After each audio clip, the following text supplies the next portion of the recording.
The concrete was over 3 feet thick. Thick enough to swallow a naval shell and shrug. Thick enough, the young gunner believed, to keep him alive through anything the British could possibly throw at the beach below. His name doesn't matter now. He was 19, maybe 20. He sat behind a machine gun in a squat gray bunker on the coast of Normandy, and for 2 years he had been told the same thing every single day. This wall is impregnable. This is the Atlantic Wall. Nothing gets through. Dawn, June the 6th, 1944. Through the narrow firing slit, he watched the gray sea heave up an entire army, and he started to laugh. Because rolling out of the surf, dripping and slow, came the strangest machine he had ever seen. A tank. But wrong. Squat, ugly, and bolted to the front of it, where a proper gun should be, was a stubby little tube. Fat, blunt, pointing up at the sky like a drainpipe. It looked like a toy. It looked like something a child had welded together in a scrapyard. Somewhere down the line, a voice shouted a joke about the English sending their plumbing to war. Men grinned in the dark. This was what they were supposed to be afraid of? The ugly little tank stopped. It turned. That silly stub of a barrel dropped, slowly, until it was pointing directly at his bunker. And then the wall spoke. Not with a crack, not with the sharp snap of a shell, with a deep, hollow thump that he felt in his chest more than heard, and something enormous came tumbling through the air toward him. Slow, almost lazy, turning end over end. It was the size of a dustbin. That is genuinely what it looked like. A metal rubbish bin, flung across the sand, wobbling as it flew. The men had just enough time to laugh one final time. Then 40 pounds of high explosive struck the impregnable wall. The world turned white. The 3 feet of concrete that was supposed to save his life became the thing that ended it. The shockwave punched clean through the stone, and the inside face of the wall blew inward, filling the tiny room with a storm of razor fragments moving faster than sound. The laughter stopped. Up and down that coast, on that single morning, the Germans stopped laughing at Britain's ridiculous Dustbin Gun, and they would never laugh at it again. But here is what almost nobody knows. This weapon, the thing that cracked Hitler's Atlantic Wall like an eggshell, was very nearly thrown in the bin itself, and the man who dreamed it up had been humiliated, sacked, left to rot as a lowly corporal in the Home Guard, drilling old men and boys with broomsticks while the war of the century marched on without him. This is the untold story of the Flying Dustbin, and the forgotten genius the British Army tried to bury. To understand why a tumbling rubbish bin won a battle, you first have to understand the nightmare that was keeping Allied generals awake at night. By 1942, the war in the West had frozen into a shape that terrified every commander who looked at a map. Hitler owned the coastline of Europe. From the top of Norway all the way down to the border of Spain, the Germans were pouring concrete. Millions of tons of it. Thousands of bunkers, gun pits, and pillboxes, all staring out at the sea, waiting. They called it the Atlantic Wall. And everyone understood that one day, to win the war, the Allies would have to land on a beach and break straight through it, directly into the teeth of those guns. Think about what that actually meant for the men who would have to do it. A soldier landing on a beach has nowhere to hide. No trees, no walls, no ditches, just flat, open, wet sand with the sea at his back and the enemy above him. Every German gunner is safe, warm, and dry inside a slab of reinforced concrete. Every British soldier is out in the open, soaking wet, dragging 60 pounds of kit, running uphill into fire. It is the most one-sided fight in the world. And the Germans had done their sums. Their bunkers weren't just thrown up anywhere. They were angled.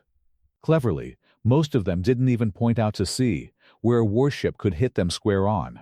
They pointed sideways, along the beach, so their machine guns could sweep the sand from end to end, catching the landing men in a crossfire from both directions at once. A wall of bullets from the left, a wall of bullets from the right, and nowhere to run but straight into it. So the obvious answer was simple. Send in the tanks. Let the armor go first. Let steel take the bullets instead of flesh. But here the Allies smashed into a brutal, humiliating problem. A problem of simple physics. A tank gun is built to kill other tanks. It fires a small, hard, screaming fast shell, designed to punch a neat hole through steel armor. And against another tank, that works beautifully. But fire that same shell at 3 feet of reinforced concrete, and it is like throwing a dart at a brick wall. The shell is too small and too fast. It hits the concrete, chips out a little crater, maybe cracks the surface, and stops. It simply doesn't have the mass to shatter the whole slab. It's a needle trying to break a boulder. You could fire all day and do nothing but slowly, uselessly, scratch the paint off the enemy's fortress while his machine guns cut your infantry to ribbons. To smash concrete, you don't need a needle. You need a sledgehammer. You need something big, heavy, slow, packed with a huge amount of explosive, and delivered right up against the wall to land one colossal, shattering blow. But no tank on Earth carried a gun like that, because a gun that could fire a shell that fat and that heavy would need a barrel the size of a factory chimney. And then, in August 1942, the theory turned into a graveyard. The Allies launched a raid on the French port of Dieppe to test their ideas. Nearly 5,000 men, most of them Canadian, stormed the beach. It was a massacre. The tanks came ashore, and they died on the sand. The beach at Dieppe wasn't smooth. It was covered in loose, fist-sized pebbles, and the tank tracks churned into them, spun helplessly, and bogged down. The armor that did crawl forward reached the seawall and simply stopped. There was no way over it. No way through it. The tanks sat there, exposed, hammering uselessly at a wall they could not break, until German guns picked them apart one by one. In a few short hours, it was over. More than half the men who landed were killed, wounded, or captured. The survivors crawled back into the sea, leaving their friends behind on the stones. Dieppe screamed one terrible lesson at the Allied High Command. If you land men against concrete, and you cannot break the concrete, you are not launching an invasion. You are scheduling a funeral. For thousands. They needed a miracle. They needed a machine that could do the impossible, cross an open beach and physically demolish a bunker at point-blank range. They needed a madman with a very strange idea. His name was Major-General Percy Hobart. And the tragedy, the almost unbelievable part of this whole story, is that by the time the army finally, desperately needed him, they had already thrown him away. Hobart was not a comfortable man to be around. He was small, sharp, fierce, and utterly certain that he was right, mostly because he usually was. Back in the 1920s and 30s, when most generals still dreamed of horses and glorious cavalry charges, Hobart looked at the tank and saw the entire future of war. He understood something the old men could not. He saw that tanks shouldn't be scattered around in little pieces to babysit the infantry, plodding along at walking pace. He saw that they should be gathered into huge, fast, armored fists, punched deep behind enemy lines, racing, striking, spreading chaos before the enemy even knew what was happening. He was, in other words, describing blitzkrieg. Years before the Germans unleashed it on the world, an Englishman had already worked it out. But being right is dangerous when the men above you are wrong. Hobart didn't hide his opinions. He argued. He pushed. He made powerful enemies who found him arrogant, abrasive, impossible to deal with. And in 1940, with the world on fire and his ideas about to be proven correct in the most horrifying way imaginable, the British Army did something staggering. They retired him. They sacked their finest tank expert, pushed him out, stamped difficult on his file, and sent him home. And so Percy Hobart, the man who had seen the future of armored warfare more clearly than almost anyone alive, put on a very different uniform. He became a lance corporal in the Home Guard. Picture that. Let it sink in. One of the most brilliant military minds of the century. A general, standing in a muddy English field, drilling shopkeepers and farmers and teenage boys with broom handles and old shotguns, preparing to fight German tanks with almost nothing but courage, while the real army, the one that had discarded him, marched toward disaster without him. It should have been the end of the story. But two things saved Percy Hobart, and through him, they would go on to save thousands of lives on a beach in France. The first was a journalist, A famous military writer named Basil Liddell Hart knew exactly how good Hobart was, and he was disgusted. He wrote about it. Publicly, he made noise. He asked how on earth a country fighting for its very survival could afford to waste a mind like that parking a general in a field to drill farmers. The second thing that saved him was a man who could never resist a fighter and could never resist a good story: Winston Churchill. The Prime Minister heard about the discarded general drilling in the fields, and something in it caught him. The sheer, stubborn waste of it. Churchill overruled the very generals who had sacked him. He hauled Hobart out of the Home Guard and put him straight back into command. But there was still resistance. Even some of Churchill's own advisers muttered that Hobart was too old, too difficult, too worn out to be trusted with anything. Churchill's response became famous. He reminded them that plenty of history's greatest commanders had been prickly, difficult, thoroughly unpleasant men, and that armies do not win wars by handing command to whoever happens to be the most agreeable. This, he argued, was a moment to reach for men of force and vision, not to cling only to the ones judged perfectly safe. So in 1943, Percy Hobart, sacked, humiliated, dragged back off the scrap heap, was handed a brand new command. A strange, secret, experimental unit, the 79th Armored Division. And Hobart was given one impossible job: solve the beach, solve the concrete, find a way to land an army against the Atlantic Wall and actually survive it.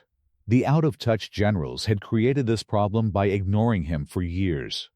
Now the outcast was being asked to fix it, and he had roughly 12 months to do it before the largest seaborne invasion in human history slammed into the sand. Hobart didn't reach for the standard rulebook. Why would he?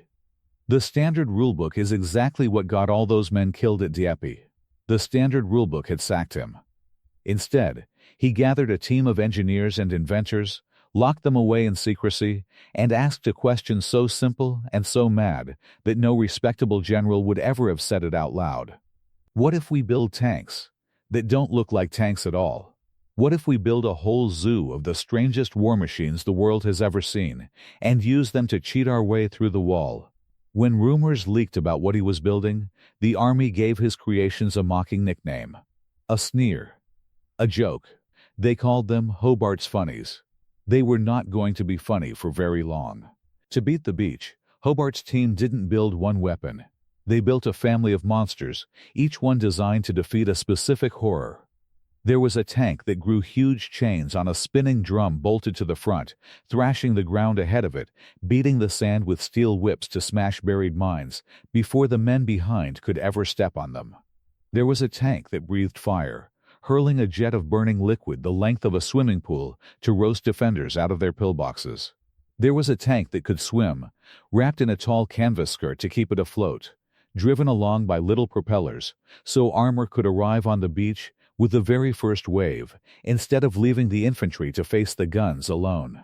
There were tanks that carried bridges on their backs, tanks that unrolled great reels of matting like a carpet, laying a solid road across soft sand, so the vehicles behind them wouldn't sink the way they had at Dieppe. Tanks that turned their own hulls into ramps, so others could climb over walls. It genuinely looked like a traveling circus, a parade of the ridiculous.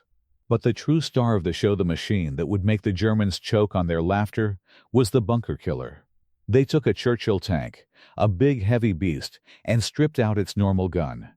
In its place, they bolted on something that looked like it belonged on a building site, not a battlefield. They called the vehicle the Armored Vehicle, Royal Engineers. But it is the thing they mounted on the front of it that changed everything. A short, fat, stubby tube. It was called a petard, and it was a type of weapon known as a spigot mortar. Now this is where it gets clever, so let me explain how it actually worked. Because the physics of it is the whole secret. A normal gun is a long tube. You drop the shell down inside the tube, exploding gas builds up behind it, and it pushes the shell out the front. The size of your shell is limited by the width of your barrel. Want a bigger shell? You need a bigger, heavier, longer barrel. And there is a hard limit to how enormous a barrel a tank can carry around. A spigot mortar flips that entire idea inside out. Instead of the bomb going inside the tube goes inside the bomb. That stubby little barrel was actually a solid steel rod, a spigot. And the projectile was hollow, with its firing charge tucked into a tail that slid down over the rod, like a sleeve pulled over an arm. When it fired, the charge in the tail exploded and flung the whole thing off the spigot and into the sky. Do you see the beauty of it? Because the bomb was no longer limited by the width of a barrel, it could be as fat and as heavy as they liked. And so the British built a projectile that was absolutely enormous. 40 pounds. Roughly the weight of a small child, made of steel and packed with high explosive. Wide, round, blunt. When it flew, it did not scream through the air like a shell. It was far too fat, too slow, too heavy for that. It lumbered. It wobbled. It tumbled end over end across the sky, turning lazily as it went. And it looked, there is truly no other way to describe it, exactly like a metal dustbin that somebody had hurled off a rooftop. The men who fired it knew it perfectly well. They gave it the name themselves, half in affection, half in disbelief. The Flying Dustbin. But that huge, fat, tumbling bomb came with a catch, and it was a brutal one. All that mass made it clumsy. It could not be flung very far at all, barely the length of a football pitch, which meant the crews couldn't hang back at a safe distance and lob their bombs from afar. To kill a bunker with a dustbin, they had to drive their slow, lumbering tank right up under the enemy's guns, close enough to almost look the German gunners in the eye, and land their shot before the enemy landed his. It was a job that demanded nerves of pure ice. Now imagine you are a German defender, and you see this thing for the very first time. You've been warned the enemy has tanks, aircraft, warships, and then this contraption waddles up the beach toward you, a clumsy tank with a plumber's pipe stuck on the nose, lobbing rubbish bins through the air. Of course they laughed. And here is the part that still stings. Even some of Britain's own allies laughed. When Hobart proudly showed off his zoo of strange machines to the American commanders before the invasion, and openly offered to share every single one of them, most of the Americans were polite, but unconvinced. It all looked too odd, too gimmicky, too unserious. They took the swimming tanks. Those seemed sensible enough. But the flamethrowers, the chain flails, the dustbin hurling AVREs, most of the American command said no thank you. They would take their beaches the traditional way, with men, with courage, with standard equipment. Remember that decision. Because very soon, it is going to cost a horrifying number of lives on a single stretch of sand called Omaha. But on the British and Canadian beaches, the dustbin was about to have its say. And it turned out that the Flying Dustbin had one particular talent that nobody on the laughing side had understood at all. It was very, very good at killing men through walls they thought were solid. Here is what the Germans never understood about their own fortress, and it is the most chilling part of this entire story. They thought thick concrete meant safety. But concrete is a liar. Concrete is astonishingly strong when you push on it. When you squeeze it, press it, pile weight on top of it. That is called compression, and a concrete wall laughs at it. That is precisely why we build bridges and towers out of the stuff. But concrete hides a terrible weakness. It cannot cope with a sudden, violent shock. Hit it with a colossal, instant blow, and something strange and deadly happens deep inside the material itself. When the Flying Dustbin slammed into a bunker and its 40 pounds of explosive detonated against the outer face, it sent a shockwave, a wall of pressure, hammering into the concrete at enormous speed. That wave traveled through the 3 feet of stone. And then it reached the inner surface, the back wall, the safe side, the side where the men were crouched. And there, the wave did something horrific. It bounced. And as it slammed back the way it came, it tore the inner surface of the concrete apart, ripping great chunks off the back of a wall that hadn't even been broken through. Soldiers have a word for this. Spalling, what it means, in plain and brutal terms, is this. The wall itself became the weapon. A German soldier could be pressed up behind 3 feet of unbroken concrete, feeling completely protected, and the dustbin would strike the far side, and the inside of his own wall would explode into his back. A blizzard of jagged concrete and razor splinters blasted across that tiny sealed room faster than a bullet, with nowhere to escape. The very thing that was supposed to keep him alive became a shotgun aimed at his spine. And even when the wall did break, the effect was beyond anything a normal shell could ever do. The dustbin didn't punch a neat little hole. It caved things in. A single hit could collapse a gun position, cave in an entrance, or turn a machine gun nest into a tomb of broken stone in one deep, world-ending thump. But the physical damage, as terrible as it was, is only half of why the dustbin won. The other half was fear. Think about what it did to the mind of a defender. These men had been promised, for years, that their concrete was impregnable. It was the entire foundation of their courage. Stay in the bunker, and you live. The wall will protect you. It was the one thing they were certain of. And then, in a single morning, they watched that certainty die. They watched a machine they had openly laughed at, a clumsy, ugly, ridiculous thing, walk right up to a bunker their own engineers swore was unbreakable, and demolish it. They heard that deep, hollow thump. They felt the ground jump under their boots. They saw the next position along the line vanish in a cloud of gray dust and pink mist. And they understood, all at once, that the wall was not going to save them. That realization breaks a man faster than any bullet. Because now there is nowhere safe. The one thing they were trained to do, hold your position, man your gun, trust the concrete, has become the surest way to die. Every instinct the enemy drilled into them is suddenly violently wrong. So what do? Your training says stay. Your screaming animal brain says run. And the two tear you apart from the inside. Up and down that coast, defenders began doing the unthinkable. They abandoned their guns. They threw down their weapons. They scrambled out of positions that had cost a fortune to build, and stood there with their hands in the air, desperate to surrender to the crews of these monsters, before a dustbin came for them next. And then came the rumors. The way they always do among frightened men. Soldiers talk. Word spread down the German lines faster than any radio ever could. Did you hear what happened to the company down the beach? Their bunker gone. One shot. They say the English have a new weapon. A tank that throws bombs the size of oil drums. They say the concrete means nothing to it now. They say you cannot hide from it. Half the stories were wild exaggerations. It didn't matter. Fear doesn't need facts. By the time the dustbin actually arrived at a position, the men inside were often already half broken by the whispers of what it had done to everyone else. A weapon that kills you is dangerous. But a weapon that makes you stop believing in your own defenses, that makes you climb out of a fortress and run into open ground, that is something far more powerful. That doesn't just kill soldiers. It dissolves an army. The ugly little dustbin gun wasn't only cracking concrete.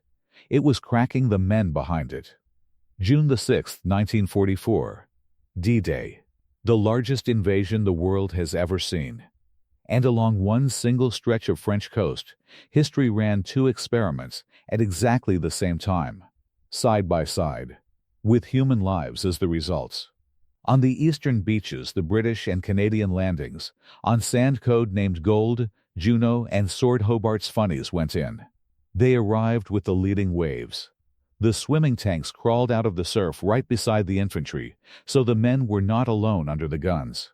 The flails came thrashing up the beach, whipping safe paths through the minefields. The bridge layers spanned the ditches and the seawalls. And the AVREs, the dustbin tanks, rolled straight up to the German strongpoints and began doing exactly what they were built to do. That deep, hollow thump rolled along the coast. Bunker after bunker that was supposed to hold for days fell in minutes, where a single strongpoint might have pinned down the infantry and slaughtered hundreds. A dustbin tank would simply drive up, take aim, and cave the whole thing in. The fighting was still terrible. Men still died on those beaches. Nothing about D-Day was ever easy. But the Funnies punched holes in the wall, and through those holes the army poured inland, moving up off the killing ground of the sand, into the fields beyond, faster than anyone had dared to hope. Hobart's ridiculous machines were working. The outcast had been right all along. But to truly understand what those strange tanks were worth, you have to turn and look west. To the American beach. To Omaha. Remember, the American commanders had mostly turned the Funnies down. They had looked at the flails, and the flame tanks, and the dustbin throwers, and decided they didn't need the odd-looking gadgets.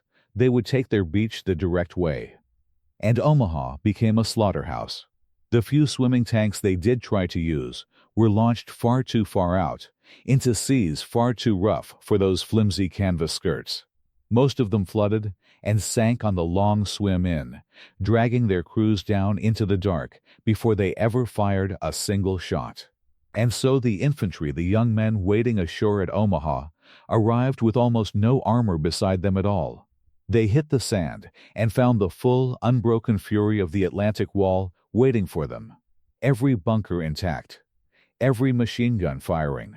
That deadly crossfire sweeping the beach from end to end, exactly the way the Germans had designed it. And no dustbin tanks to silence the concrete. No flails to clear the mines. Nothing to break the guns but flesh and will. The men were cut down in rows. They piled up at the water's edge. For hours, Omaha hung on the very edge of total failure, the sand turning red. Whole units wiped out before they could cross a few yards. The soldiers there showed almost unimaginable courage. In the end, they clawed their way up that beach through nothing but bloody-minded refusal to die quietly. But the cost was ghastly. Omaha suffered the worst casualties of any beach that day. By a terrible, terrible margin. And here is the contrast that should stay with you long after this video ends. On the beaches where the funny-looking tanks went in, soldiers walked inland.